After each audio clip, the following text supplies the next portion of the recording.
और माँ गायत्री के चरणों में कोटि कोटि नमन। आप सभी को प्रणाम। हिंदू शास्त्रों में, सनातन संस्कृति में श्राद्ध को बहुत महत्व दिया गया है। तो आइए जानते हैं कि श्राद्ध करना आवश्यक क्यों होता है। श्राद्ध कर्म से देवता और पितर तृप्त होते हैं और श्राद्ध करने वाले का अंतःकरण भी तृप्ति संतुष्टि का अनुभव करता है।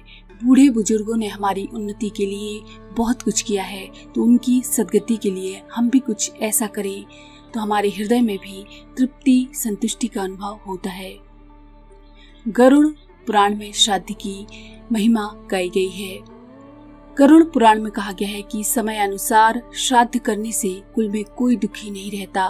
पितरों की पूजा करके मनुष्य आयु, पुत्र, यश, स्वर्ग, कीर्ति, पुष्टि, बल, श्री, पशु, सुख और धन को प्राप्त करता है।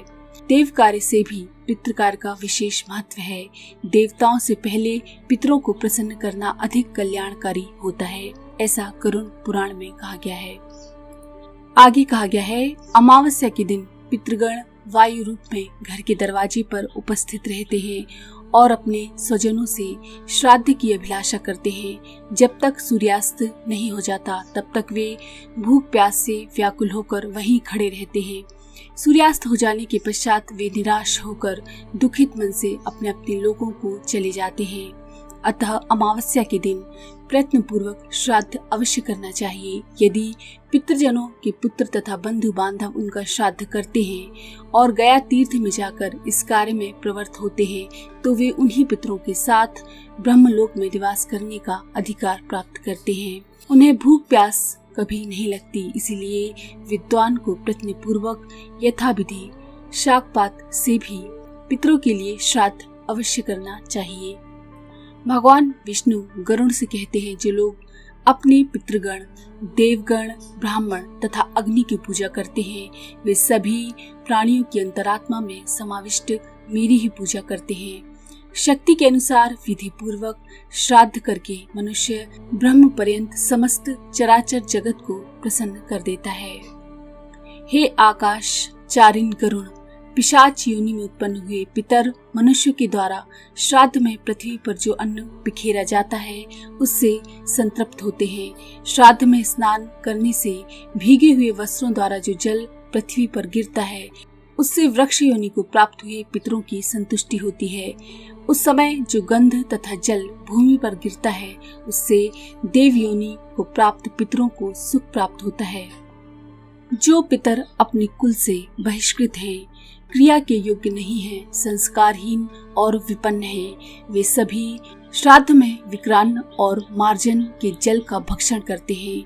श्राद्ध में भोजन करने के बाद आचमन एवं जलपान करने के लिए ब्राह्मणों द्वारा जो जल ग्रहण किया जाता है उस जल से पितरों को संतृप्ति प्राप्त होती है। जिन्हें पिशाच, कृमि और कीट की योनि मिली है तथा जिन पितरों को मनुष्य योनि प्राप्त हुई है वे सभी पृथ्वी पर श्राद्ध में दिए गए पिंडों में प्रयुक्त अन्न की अभिलाषा करते हैं, उसी से उन्हें संतृप्ति प्राप्त होती है। इस प्रकार ब्राह्मण, क्षत्रिय एवं वैश्यों के द्वारा विधि पूर्वक श्राद्ध किए जाने पर जो शुद्ध या अशुद्ध अन्न जल फेंका जाता है उससे उन पितरों की तृप्ति होती है जिन्होंने अन्य जाति में जाकर जन्म लिया है।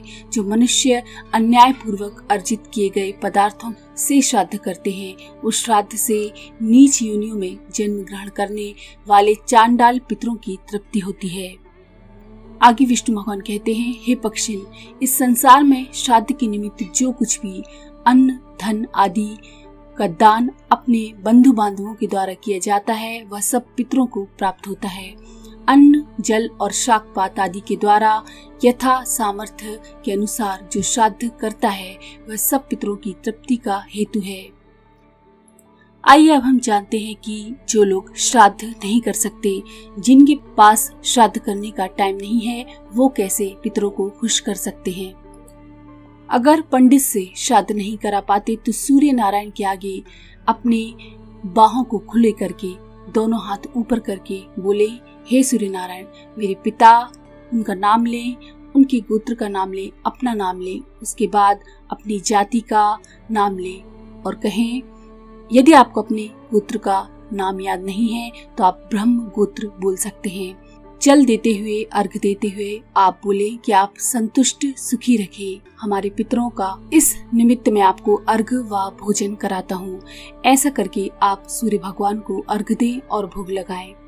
श्राद्ध पक्ष में रोज भगवत गीता के 7वें अध्याय का पाठ, एक माला 12 मंत्र ओम नमो भगवते वासुदेवाय का जप करें।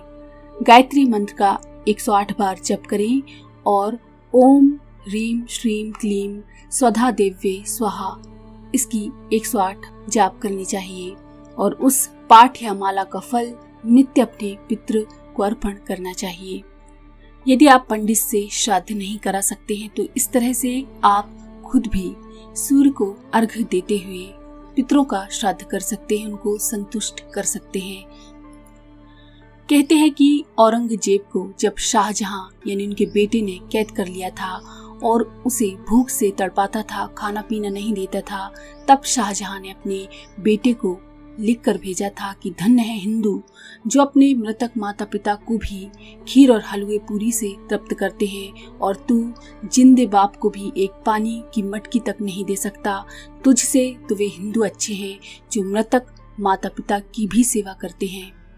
यही है सनातन धर्म की महिमा, जो एक छोटे से जीव, छोटे से पेड़ पौधे और हमारे पितरों तक का ध्यान रखती है। तो अगर आपको ये जानकारी पसंद आई तो प्लीज लाइक करें, शेयर करें, सब्सक्राइब करें और बेल के आइकन पर क्लिक करके ऑल पर क्लिक करना ना भूलें।